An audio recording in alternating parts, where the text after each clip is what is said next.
Hello കൂട്ടുകാരെ, എല്ലാവരും സുഖമായിട്ടിരിക്കുന്നോ? ഞങ്ങളെ പുതിയൊരു വീട്ടിലേക്ക് എല്ലാവർക്കും സ്വാഗതം.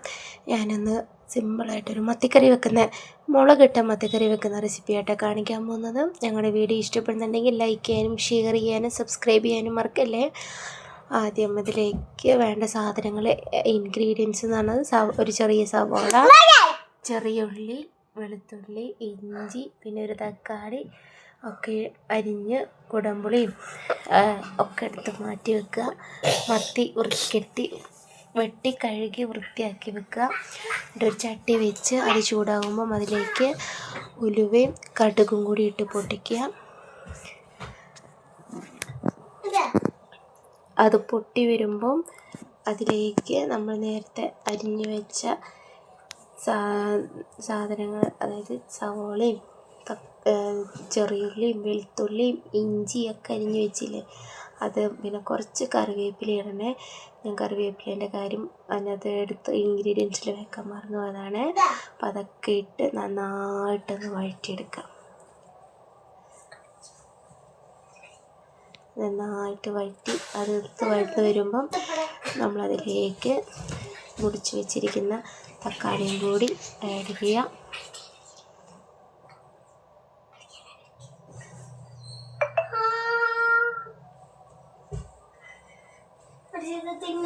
നല്ല ചെറുതായിട്ട് വഴന്നു വന്നു. ഇനി അതിലേക്ക് തക്കാളിയും കൂടി ആഡ് ചെയ്ത്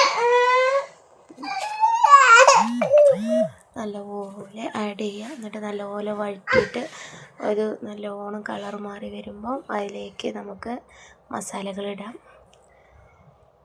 ഞാനിവിടെ ഉപയോഗിക്കുന്ന മുളക് പൊടിയും മഞ്ഞൾപ്പൊടി, മല്ലിപ്പൊടി ഇതൊക്കെ. ആദ്യം മുളക് പൊടി 2 സ്പൂൺ മുളക് പൊടിയും 2 സ്പൂണ് മല്ലിപ്പൊടിയും 3 സ്പൂൺ മുളക് പൊടി 3 സ്പൂൺ മല്ലിപ്പൊടി ഇട്ടിട്ടേക്കുന്നത്. പിന്നെ കുറച്ച് മല്ലിപ്പൊടി, അത് ഓരോരുത്തരുടെ എരിവിനനുസരിച്ച്. ഇവിടെ അധികം എരിവ് വേണ്ടാത്തതുകൊണ്ട് ഞാൻ കുറച്ച് മുളക് പൊടി ഇട്ടിട്ടുണ്ട്.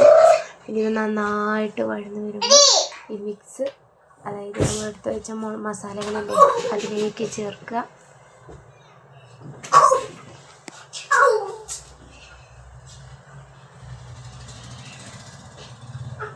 ഞങ്ങളുടെ വീഡിയോസ് എല്ലാവരും ഇഷ്ടപ്പെടുന്നുണ്ടോ? ഇതിന് ഷോർട്ട് ഇട്ടിട്ടുണ്ട്. നിങ്ങളുടെ കണ്ണിൽ വരണമെങ്കിൽ ഞങ്ങളെല്ലാം ലൈക്ക് ചെയ്യണേ. ഇതിലേക്ക് മുളക് പൊടി, മഞ്ഞൾപ്പൊടി, മല്ലിപ്പൊടി ഇട്ടിട്ട് നല്ലോണം ഒന്നുകൂടി മിക്സ് ചെയ്യുക. അതിലേക്ക് ആവശ്യത്തിന് നല്ലോണം ചുമന്ന് അതിൻ്റെ പച്ചമണം മാറുമ്പം അതിലേക്ക് കുറച്ച് വെള്ളം ഒഴിച്ച് ഒന്ന് മിക്സ് ചെയ്തിട്ട് പിന്നെ ആവശ്യത്തിന് വെള്ളം ഒഴിക്കുക. അതിലേക്ക് ഞാൻ ഇവിടെ കല്ലുപ്പാട്ട് ഉപയോഗിക്കുന്നത്. ആദ്യം പുളിയിടുന്നു, പിന്നെ ഇവിടെ കല്ലുപ്പാട്ട് ഞങ്ങളിവിടെ ഉപയോഗിക്കുക. അതും അതിലേക്ക് ചേർക്കുന്നുണ്ട്. അതും കൂടി ചേർത്ത് നന്നായിട്ട് ഇളക്കിയിട്ട് ഒന്ന് അടച്ചു വെക്കാം. ഇനി അതൊന്ന് തിളച്ച് വരാൻ വേണ്ടി ഒന്ന് കാത്തിരിക്കാൻ അതൊന്ന് അടച്ചു വെക്കാം. അത് നല്ലോണം തിളച്ച് വരുന്നുണ്ട്. ഇതിലേക്ക് നമ്മൾ വെട്ടി കഴുകിയാക്കി വെച്ചിരിക്കുന്ന മത്തി ചെറിയ കഷ്ണങ്ങളാക്കിയത്, ചെറിയ മത്തി 2 പീസാക്കി, അല്ല വലിയ മത്തിയായിരുന്നു കേട്ടോ. അത് ഞാൻ 2 പീസാക്കിയിട്ട് അടുപ്പത്തോട്ട് വെച്ചിട്ടുണ്ട്. നന്നായിട്ടൊന്ന് മിക്സ് ചെയ്യുക. അതൊന്ന് തട്ടിപ്പൊത്തി വെക്കാമെന്ന് പറയും ഞങ്ങളവിടെ. അതായത് അടച്ചു വെച്ച് വേവിക്കുക.